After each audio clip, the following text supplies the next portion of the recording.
And welcome back to TV on TV. As promised, we're in election season, and that means we talk with the candidates who are running townwide in competitive races so that you, the viewers, get the best chance to make a great decision. And today's guest is none other than Joey Elasmar, candidate for library trustee. Joey, thanks for coming on the show.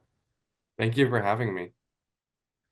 Joey, we get into it pretty much the same way for everybody. Start by telling us what you've been up to. What's in your bio? What's in your past? Well, I'm only 18 years old, so I don't have that much past so far. But most of my past has been at school. I went to Runkle K through 8, and then I went to BHS. I'm a senior now.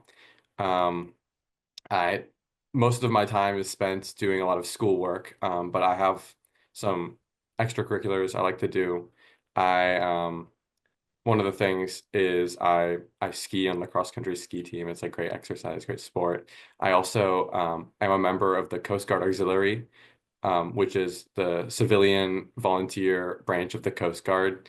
And I love doing that because it's great like volunteering and great like serving the community, serving like almost the country at whole. I One of the things I like to do is I teach recreational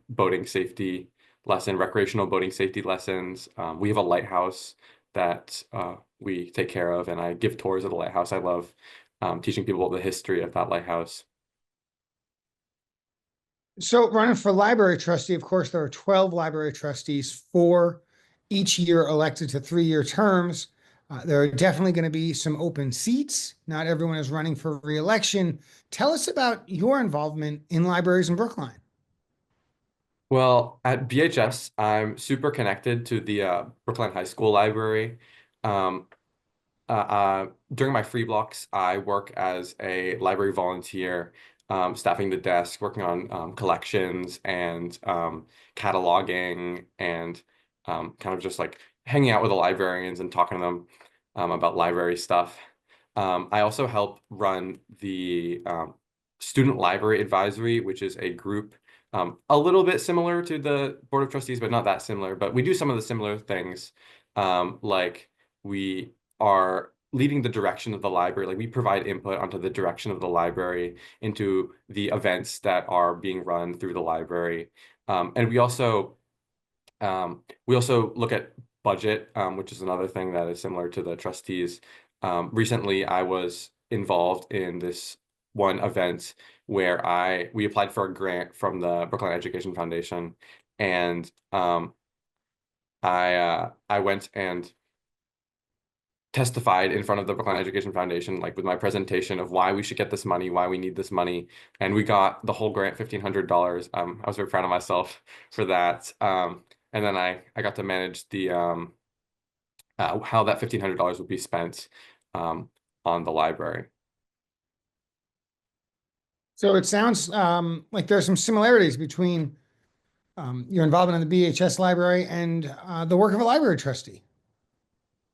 Yeah, there definitely is. I feel like a lot of my experience will translate over, but I think I'm also gonna there's a lot of that's different that I would need to kind of pick up.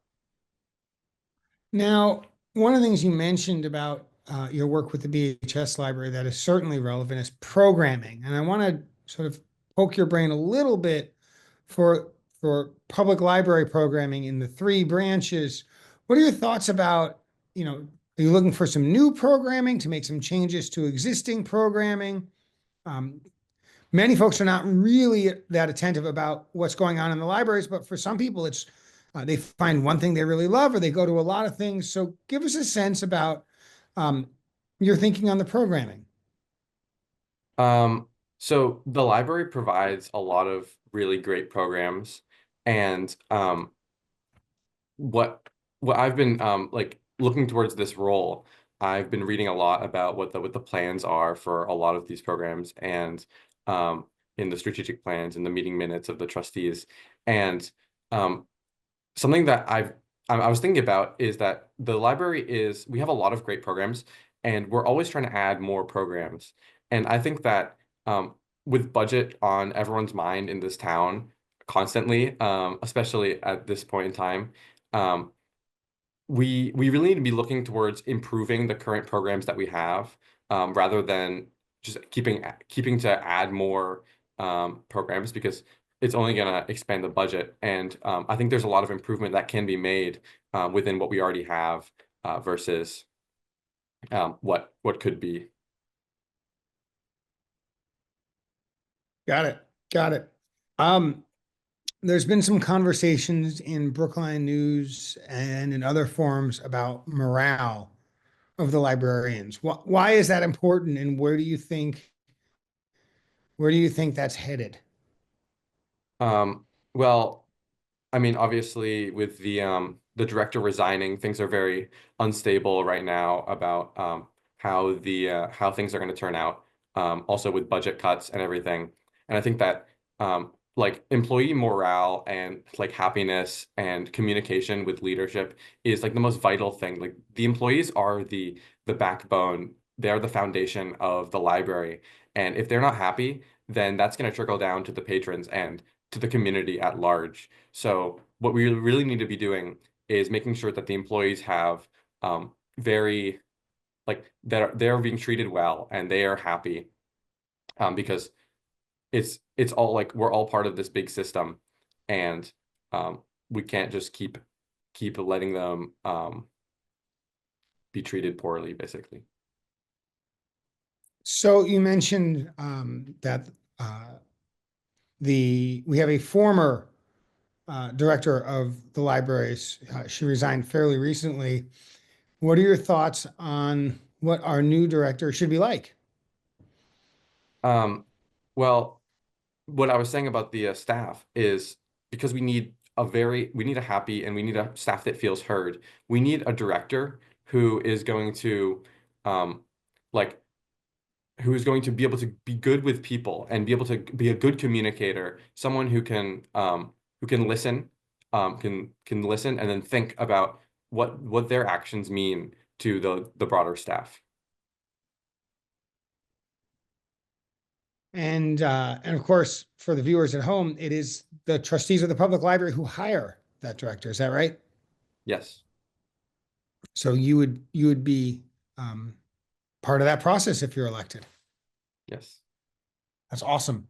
Um, do you have any thoughts about more coordination between the 9 public school libraries? I guess technically it's 10 because Pierce is currently split. Um, with the public libraries of Brookline, does it make sense for there to be more coordination, or does it make sense for them to kind of keep doing their own thing? Well, I think there definitely needs to be good communication between the libraries. I'm friends with all the librarians at BHS, and I was talking to one of them, and she was telling me about how um, there was this one time where she went to the library to get the public library, the village branch, to get resources for a school, like for a class project that she was helping a teacher with, and the um, librarians kind of didn't know who she was and didn't treat her that well. And I think that might be also a product of this like bad morale and bad communication with the leadership. If you can't have good communication with the library leadership, you're not going to have good communication with like other like adjacent libraries. So I think it's all kind of part of the same issue. But that communication definitely needs to be there. Now, let me ask you this question. So 30 years ago, libraries had books and magazines and newspapers, maybe VHS tapes. I kind of doubt it. 20 years ago, um, they had internet. It was slow, but it was there, and might have like things like encyclopedias on CD-ROM, right? Clearly today, the way that we get our information and consume it and the amount of time we spend doing it is really different than most of human history. And in most of human history, right, a library is books on shelves, organized, check out a book, bring it back later. Do you have ideas on where libraries are going and how to make sure that the Brookline libraries remain relevant as uh, the way that we consume media not just books, but all other kinds of media are evolving. Well, the library, like, I don't think libraries are going anywhere. They're always going to be able to adapt and be a, most importantly, be a space for like learning and work and like gathering information. Something that we've been doing at the Brookline High School library is, because a lot of the, as you were saying, the information is coming from the internet and your phone.